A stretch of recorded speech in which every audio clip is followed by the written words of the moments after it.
ክርስቶስ አምላክነ ዘመጻ ወሐመ በእንቲያነ በሕማማቲሁ ቤዘወነ ክርስቶስ አምላካችን ወደ ዓለም መጥቶ ስለኛ ታመመ በሕማሙም ቤዛ ሆነን።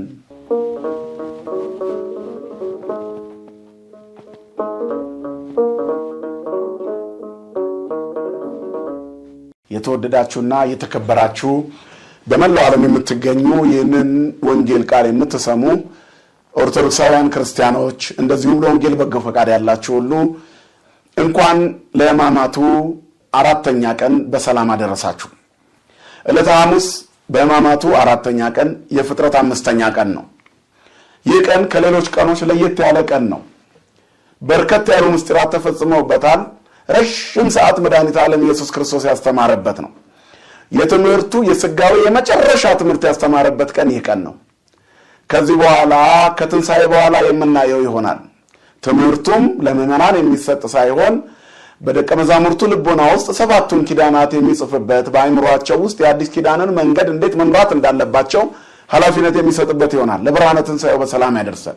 ይህ ቀን ግን ረጅም ሰዓት ያስተማረበት ነው። እጅግ ልዩ ትምህርት እስከ ተያዘበት ሰዓት ድረስ ደቀ መዛሙርቱን ያስተምራቸው ነበር። ስለዚህ የቀን ልዩ ልዩ ስያሜዎች አሉት። ያ ሁላችሁም እንደምታውቁት ዕለተ ሐሙስ የቀን ቅዱስ ይባላል። የተቀደሰ ቀን ነው። ፍጥረት እንዲድን እግዚአብሔር ያደረጋቸው ልዩ ልዩ ክንውኖች በይፋ የሚገለጡበት ሳምንት ስለሆነ እነዚህን ከቤተ ክርስቲያኑ ስርዓት አንጻር ረጅሙን ሰዓት ቤተ ክርስቲያን ስለምታሳልፉ ቀኑን ለማሰብ ያክል አጠራ አድርገን እንመለከታለን። ዕለተ ሐሙስ የቀን ቅዱስ ነው፣ እውነት ነው። ይህ ቀን ልዩ ልዩ ስያሜዎች ቢኖሩትም ካሉት ስያሜዎች ጥቂቶቹን ለማሰብ ዛሬ ሐሙስ የምስጢር ቀን ይባላል። የሕማማቱ ሐሙስ ምስጢር የተፈጸመበት ቀን፣ ከሰባቱ ምስጢራተ ቤተ ክርስቲያን አንዱ ምስጢረ ቁርባን የተፈጸመበት ቀን ወይንም ከአምስቱ አዕማደ ምስጢራት መካከል አንዱ ምስጢረ ቁርባን የተፈጸመበት ነው። በሰባቱና በአምስቱ ምስጢራተ ቤተ ክርስቲያን ውስጥ በአምስቱ አዕማደ ምስጢርና በሰባቱ ምስጢራተ ቤተ ክርስቲያን ውስጥ በአንዱ ውስጥ ሁለቱም የሚገኙባቸው መካከል አንዱ ምስጢረ ቁርባን ነው።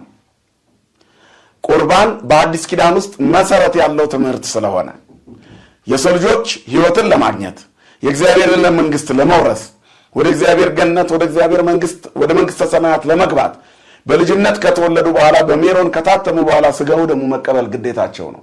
ጌታም ከሰማያት የወረደ የሕይወት እንጀራ እኔ ነኝ ብሎ በዮሐንስ ወንጌል ምዕራፍ 6 ላይ ያስተማረውን ትምህርት ተግባራዊ አድርጎ ለደቀ መዛሙርቱ የሰጠበት ቀን ዛሬ ነው። ስለዚህ በዚህ ቀን ምስጢራተ ቤተ ክርስቲያን ተፈጽመዋል። እንጀራንም አንስቶ ባረከ፣ ቆርሶም ለደቀ መዛሙርቱ ሰጣቸው። እንደዚህ ብሎ ይህ ስለ እናንተ የሚቆረሰው ስጋዬ ነው ብሎ ሰጣቸው። ይህ ስለ እናንተ የሚፈጸመው ወይንም የሚፈሰው ደሜ ነው ብሎ ሰጣቸው ይላል። ስለዚህ ይሄ ምስጢረ ቁርባን የተፈጸመበት ተግባራዊ የሆነበት ነው። ይሄ ብሎ ህብስቱን ሲሰጣቸው ይህ ስጋዬ ይመስላል አላላቸውም። ይሄ ስጋዬ ነው ያላቸው። አማናዊ ስጋ አድርጎ ህብስቱን አንስቶ ለውጦ ሰጥቷቸዋል። አማናዊ ደም አድርጎ ወይኑን አንስቶ ለውጦ ሰጥቷቸዋል። ይህ ማለት በቅዳሴ ጊዜ ህብስቱ ወደ ስጋ መለኮት ወይኑ ወደ ደመ መለኮት ይቀየራል ማለት ነው። ምክንያቱም በጉ ክርስቶስ ከታረደ በኋላ በዓይናችን አይተነው በእጆቻችን እንረዳው ብለው ቅዳሴ ላይ ካህናት የሚናገሩት ክርስቶስ ለውጦ ከሰጣቸው በኋላ ነው። ይህ በነገው ዕለት ዓርብ በቀራንዮ የሚፈሰው ደሜ ነው ብሎ ለውጦ ነው የሰጣቸው። ደሜን ይመስላል አላላቸውም፣ ደሜ ነው ያላቸው። ስለዚህ የምስጢር ቀን ይባላል። ምስጢር የተፈጸመበት ቀን ምስጢረ ሥጋዌ በተለይም የክርስቶስ ሥጋና ደም ተገልጦ ህብስቱ ወደ ሥጋ መለኮት ወይኑም ወደ ደመ መለኮት ተቀይሮ የተሰጠበት ቀን ነው። በቅዳሴ ጊዜ ካህናቱ ቅዳሴ ዲዮስቆሮስ ላይ በግ ይምጻ ንራእዮ በአይንት ወንጥሮ ባይዳው ይላሉ። አሁን ስንዴ ነው ወይንም ደግሞ ወይን ነው ብቻ አይሉም፣ በጉ ነው ይላሉ። ይሄ በጉ ነው ነዋ በጉ ለእግዚአብሔር ዘያትት ወያሴስት ኃጢአተ ዓለም ብሎ ዮሐንስ ለደቀ መዛሙርቱና ለሕዝቡ ያሳያቸው ክርስቶስ ታርዶ ለዓለም ሁሉ የሚበላ መሆኑን ራሱ ቆርሶ ራሱን የሰጠበት ቀን ቢኖር ዛሬ ነው። ስለዚህ ምስጢር የተፈጸመበት የምስጢር ቀን ይባላልና በዚህ ቀን ዛሬ ተሰጥቷል። ጸሎተ ሐሙስ በዚህ ዕለተ ሐሙስ የምስጢር ቀን ተብሎ ይሰጣል። አነ ውእቱ ብስተ ሕይወት ዘወረደም ሰማያት ከሰማያት የወረደ የሕይወት እንጀራ እኔ ነኝ ዘበልዐ ሥጋየ ወሰትየ ደሜ በሕይወት ዘላለም ሥጋዬን የበላ ደሜንም የጠጣ የዘላለም ሕይወት አለው ብሏል። ሰው የዘላለም ሕይወት ለማግኘት የክርስቶስን ሥጋና ደም መቀበል አለበት። ይሄ ምስጢር ደግሞ የሚፈጸመው በዚህ ቀን ነው። ስለዚህ ዛሬ ምስጢር የተፈጸመበት ቀን ነው። ስለዚህ ካህናቱ በጉ ይምጣ፣ በዓይናችን እናየው፣ በእጃችንም እንረደው ይሉና ይሄ ሥጋው ከዚህ ሥጋ ጋር አንድ ይሁን ይላሉ። ይደመር ሥጋው ምስለ ዝንቱ ኅብስት፣ ከዚህ ኅብስት ጋር ሥጋው አንድ ይሁን ይለወጥ ማለታቸው ነው። በቅዳሴ ጊዜ ወደም ይትካው ምስለ ዝንቱ ጽዋ፣ ደሙን በዚህ ጽዋ ላይ ይቀዳ፣ ወይን የነበረው ደም ይሁን፣ ኅብስት የነበረው ሥጋ ይሁን ሲሉ ነው። ይወርድ መንፈስ ቅዱስ በላይ ለኅብስቱ ወወይኑ ሰው ይብልካን ጸጋ መንፈስ ቅዱስ ፈኑ ሀበነ ላይ ይለወጣል ማለት ነው። ስለዚህ እግዚአብሔር ለውጦ እንደሰጣቸው ደቀ መዛሙርቱም ካህናት ሆነው ይለውጣሉ። ዛሬም በቤተ ክርስቲያን በታቦተ ሕጉ ላይ ኅብስቱ ወደ ሥጋ መለኮት ወይኑም ወደ ደመ መለኮት ይለወጣል። ይህ ምስጢር ዛሬ ተፈጽሟል። ይህን የሰጠን አምላክ ስሙ ለዘላለም የተመሰገነ ይሁን። ሌላው ሕጽበተ ሐሙስ ይባላል። ሕጽበተ ሐሙስ የፍጥረት 5ኛ ቀን የሕማማት 4ኛው ቀን ሐሙስ ጌታችን መድኃኒታችን ኢየሱስ ክርስቶስ ተግባራዊ ክርስትናን ያስተማረበት ቀን ነው። ለዚህ ነው በቤተ ክርስቲያናችን ምስጢሩ ይፈጸማል። ዛሬም ሲፈጸምም ካህናቱ ሊቃውንቱ ይዘምራሉ። ሐዋርያቲሁ ከበበ እግረ አርዳኢሁ ሐጸበ ኮኖሙ አበ ወእመ ወመሃሮሙ ጥበበ። ሐዋርያቲውን ሰበሰበ፣ ደቀ መዛሙርቱን እግራቸውንም የደቀ መዛሙርቱን እግራቸውን አጠበ፣ አባትም እናትም ሆናቸው፣ ጥበብንም ምስጢርንም እውቀትንም አስተማራቸው ይላል። ክርስቶስ ክርስትናን በተግባር ያሳየበት ቀን ዛሬ ነው።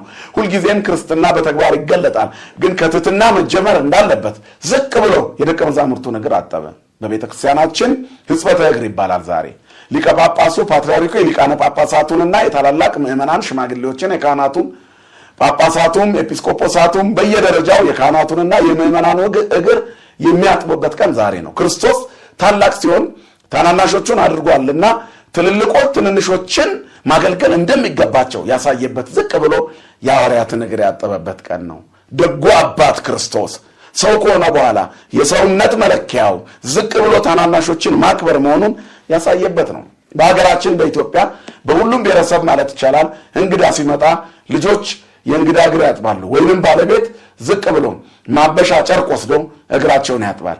ልክ እንደዚሁ ታዲያ መድኃኒተ ዓለም ኢየሱስ ክርስቶስ እሱ የታላላቆችን ሳይሆን እሱ የሁሉ ታላቅ ነውና የታናናሾቹን አድርጓል። እናንተም እንደዚህ አድርጉ ሲላቸው ዝቅ ብሎ በትሕትና የሐዋርያትን እግር በማጠብ ሕጽበቱን አሳይቷል። ይህንም በሚያደርግበት ጊዜ ይላል ማበሻ ጨርቅ ወሰደ፣ ውሃም አዘጋጀ፣ በርከክ አለ ይላል። ጉልበት ሁሉ ይንበረከክለት የተባለ ጌታ ተንበረከከ። እድፍን ሁሉ ከሰውነት ላይ በቅድስናው የሚያጠራ አምላክ ከእግሮቻቸው ላይ እድፍን ሊያጠራ እርሱ ተንበረከከ እና እግራቸውን ማጠብ ጀመረ። አባቶች እንደሚናገሩት ሲያጥብ ከይሁዳ ጀመረ። ይጠራ እንደሆን ንጽሕና ያገኝ እንደው ብሎ ሰዎች ኃጢአተኛው ላይ ትኩረት ማድረግ እንዳለባቸው መምህራን በጣም ሰነፉ ተማሪ ላይ አንተ ሰነፍ እያሉ ከመጉዳት ይልቅ ሰነፉ ተማሪ እንዲጎብት መንከባከብ እንዳለባቸው። ምክንያቱም መስተሃሊው አይምሮ የማገናዘብና የመረዳት አይምሮ ዝቅ ያለ ስለሆነ ከሌሎቹ በደንብ እንዲጎለብት አይምሮ ከፍ እንዲል ልዩ እንክብካቤ ልዩ ጥንቃቄ ይገባዋልና ደደብ ብለው ከመሳደብ ይልቅ ሰነፉን ተማሪ ማጎበዝ እንደሚገባ ያሳይ አምላኩን ሊሸጥ የተስማማ ይሁዳ እንዲታጠብ ጠጋ አለ። ይሁዳን በመሳቀቅ ጌታዬ ሆይ ትላንትና አሳልፌ ሰጥቼ ከጸሐፍት ፈሪሳውያን ከረበናት አይሁድ መምህራን ጋር ተስማምቻለሁ ይቅር በለኝ ብሎ ይወድቅ ዘንድ እድሉን ሊሰጠው የይሁዳ እግር ስር ጌታ ተንበረከከ። የሚሸጠው ሻጩ ፊት ተንበረከከ። ፈጣሪ ዓለማት እግዚአብሔር የፈጠረው ሲክደው ተንበረከከ። የነፍሰ ገዳይ ልጅ ሆኖ እሱም ነፍሰ ገዳይ ሆኖ አባቱን ገሎ እናቱን ደፍሮ የመጣውን ይሁዳ በይቅርታ ተቀብሎት ነበር። ድጋሚ የመጨረሻ እድል ሊሰጠው በይሁዳ እግር ስር ተንበረከከ። እናም የይሁዳን እግር ተቀብለው ሊያጥበው ያለምንም አመንታት ይሁዳ እግሩን ሰጠ። ስንት ይሰጡኝ ይሆን ይጨምሩልኝ ይሆን 30 ብር ይሰጡኛል ስንት ይሰጡኛል እያለ ከተስማማው ላይ ተጨማሪ ብር ፍለጋ ያስብ ነበር። ይህንን አሁን ነገ ሸጠዋለሁ ብሎ ያስብ ነበር። ይሁዳ ክፉ ነው። ነገ ሊሸጠው ታጠበ። ይሁዳ ለምን ታጠበ? ቢቀርበትስ ከከፋ ከፍቶ በዛው ቢሄድስ? አንዳንድ ሰዎች አሉ አፈቅቤ የሆነ ጩቤ የሆኑ ሰዎች አሉ። በአፋቸው እየመረቁ በልባቸው የሚራገሙ ወዳጅ መስለው የሚጎዱ የሚወጉ የሚደግፉ መስለው የሚጥሉ ይሁዳ እንደዚህ አይነት ሰው ነው። ይሁዳ ትላንትናና ዛሬ ተደጋግሞ ይጠቀሳል። ያልታደለ ሰው። ብዙ ይሁዳዎች አሉ፣ ወንድሞቻቸውን የሚከዱ፣ ባልንጀሮቻቸውን የሚከዱ፣ ወዳጆቻቸውን የሚከዱ፣ ከውሻ ያነሰ ሰብዕና ያላቸው። ውሻ ጌታውን አይክድም። ውሻ ጌታውን የሚነክሰው ሲያብድ ብቻ ነው። አሁን ይሁዳ እንዳበደ ውሻ ሆነ። በባህር ላይ ሲራመድ ያየውን አምላኩን፣ ሙት ያስነሳውን፣ ውሃ ጠጭኝ ያለችዋን ምስኪን ሴት ነፍሷን አጠጥቶ በሰማርያ በጠራራ ፀሐይ ስራ የተሸከመችውን ሴት ፊቷን ያፈካላትን ጌታ በዓይኑ አይቷል። ፈክታ ስትሄድ የሰማርያ ሰዎች በሙሉ እሷን እንዳፈካ አፍካር ብለው መጥተው ሲለምኑት አስተምረን ሲሉት አይቷል። ይሁዳና አይቷል። ናይን በምትባል መንደር ላይ ያችን ምስኪን ሴት ልጇ የሞተባትን ቃሬዛ ነክቶ ሕይወት ሲሰጥ ይሁዳ አይቷል።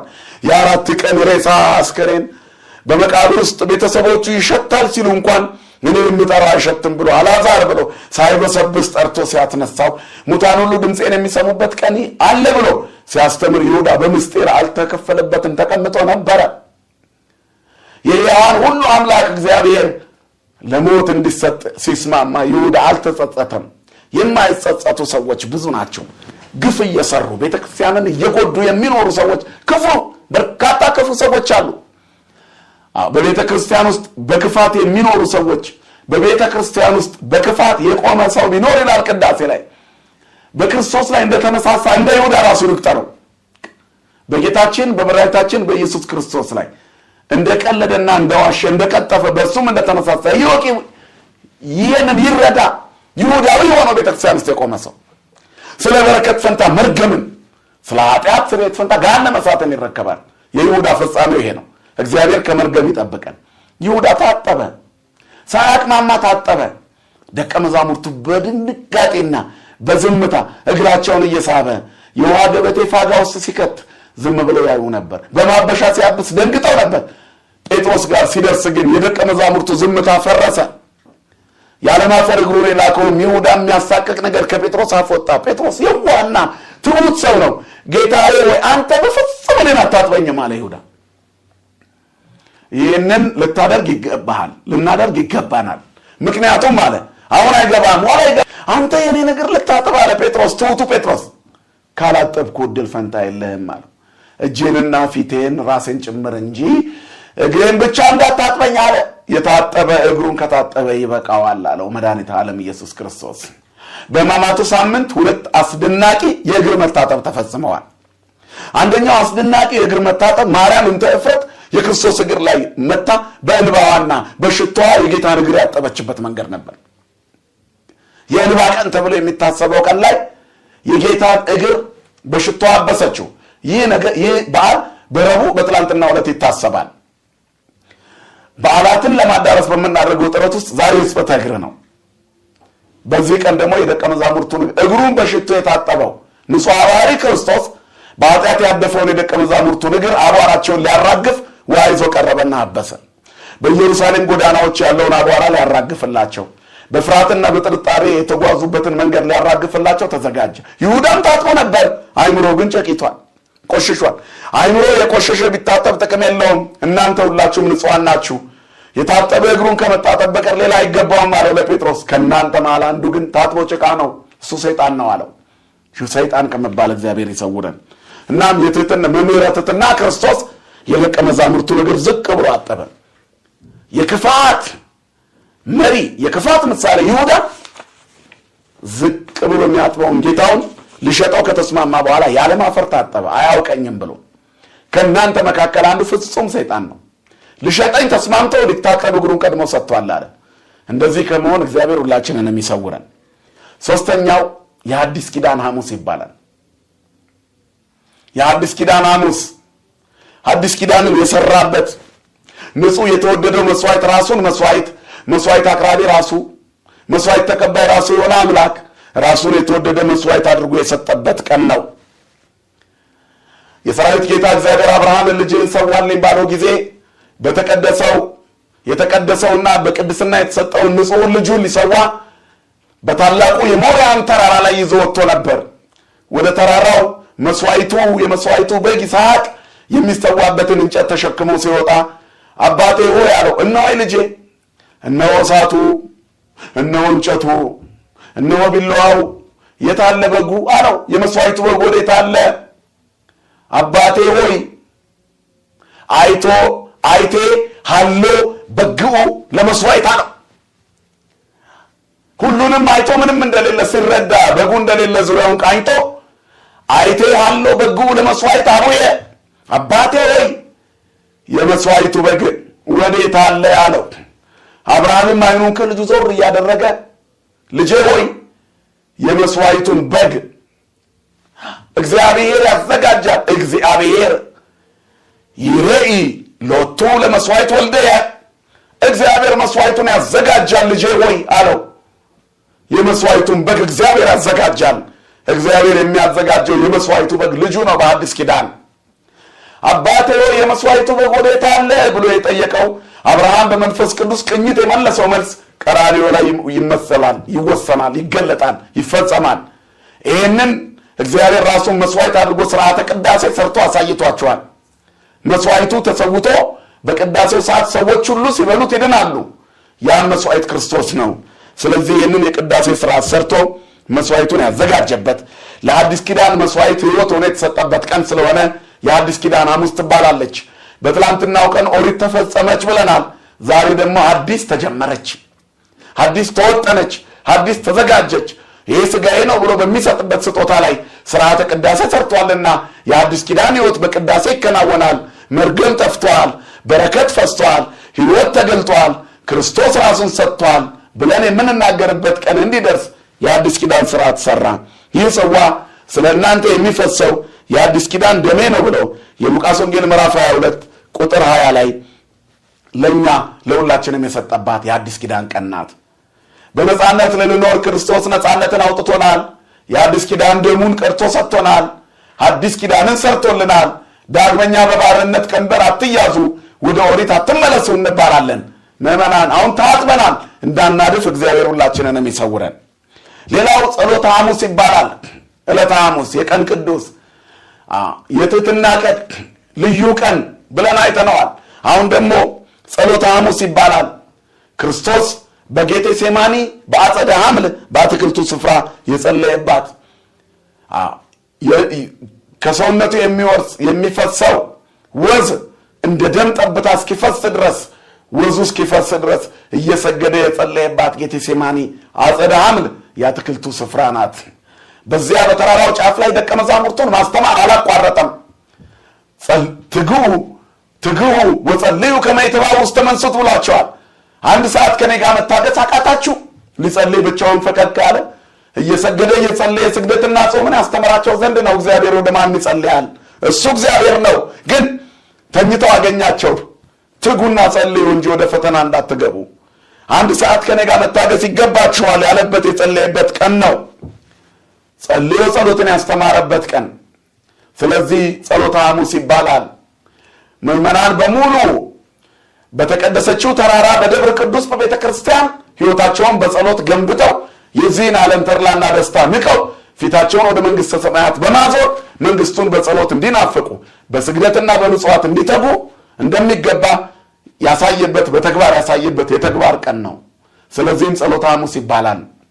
ሌላው የመጨረሻው ለዚህ ዝግጅት ይሄ ቀን አልፎ የተሰጠባት የመጨረሻዋ ቀን ናት።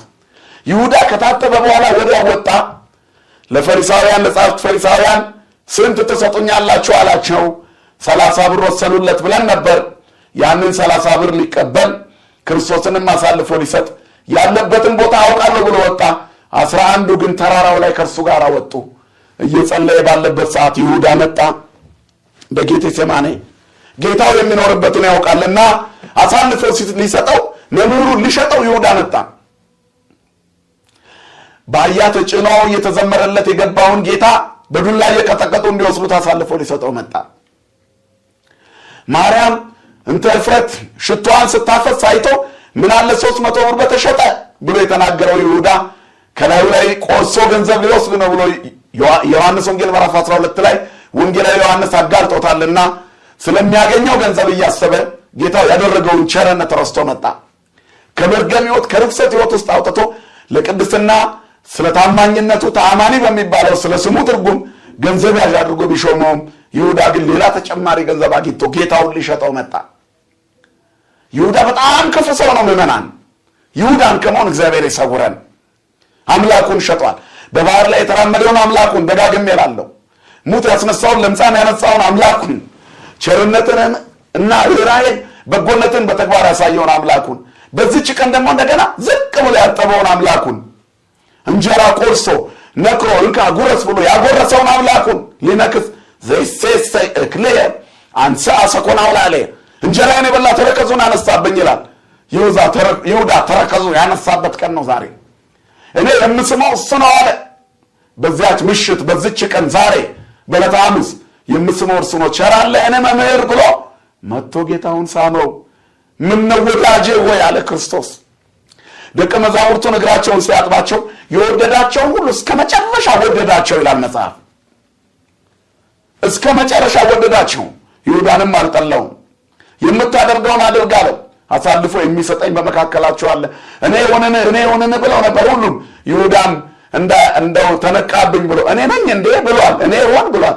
አንተ አልክ ብሎታል። ይሁዳ ጋር ሲደርስ ነክሮ ጠቅሶ ሰጠውና የምታደርገውን አድርግ አለው። ወጥቶ በ30 ብር ሸጠው።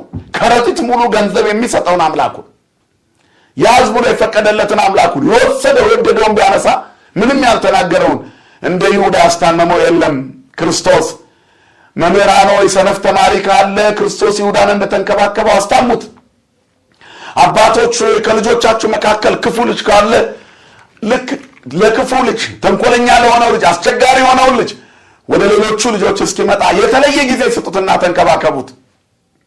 የበለጠ ተንከባከቡት፣ ለፍርድ ቀን መከሰሻ እንዳይሆናችሁ። በመካከላችሁ የቤተ ክርስቲያን አባቶች ከንስሐ ልጆቻችሁ መካከል ሰነፍ የሆነውን ጊዜ ሰጣችሁ ተንከባከቡት። ጎበዙ ቤት ለምን ትመላለሳላችሁ? ጎበዙማ ጎበዝ ነው። ሰነፉን ተንከባከቡት። ተመልካቻቶ በዛው ጠፍቶ እንዳይቀር ፍርድ እንዳይሆንባችሁ የንስሐ አባቶች ልጆቻችሁን ተንከባከቡ።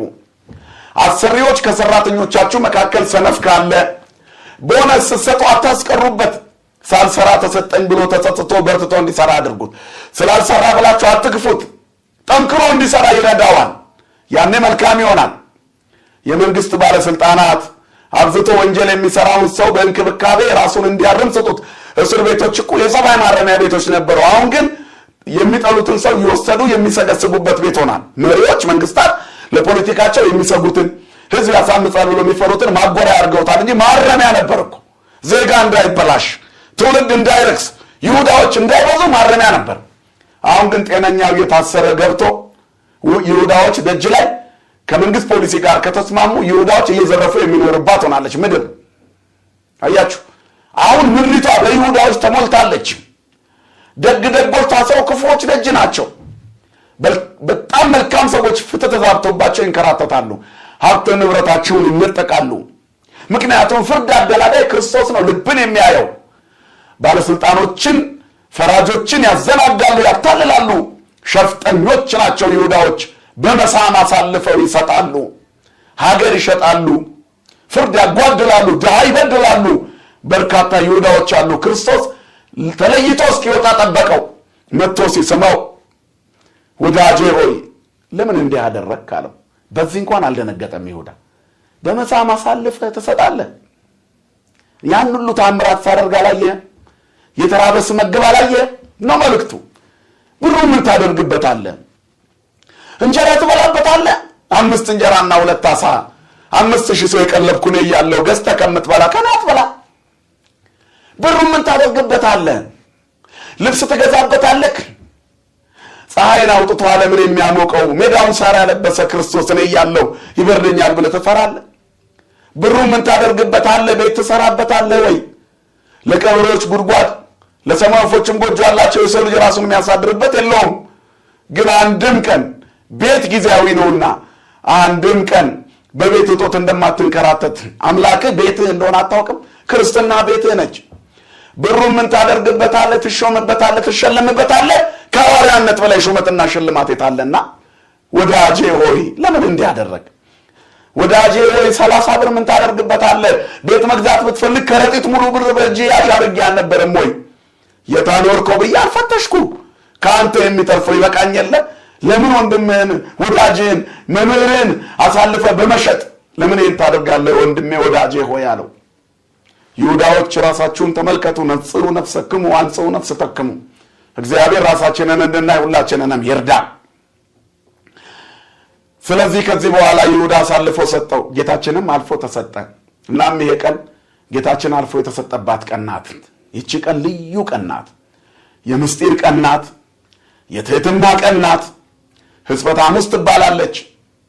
የመስዋዕት ቀን ናት፣ ወይንም የተለየች የአዲስ ኪዳን ሐሙስ ትባላለች። ይቺ ቀን ይሁዳ አልፎ አምላኩን የሰጠባት ቀን ናት። ክርስቶስ ስለኛ እጆቹ እየተጎተተ ይሄዳል። ከዚህ በኋላ የመከራ ሰዓቱ ይጀምራል።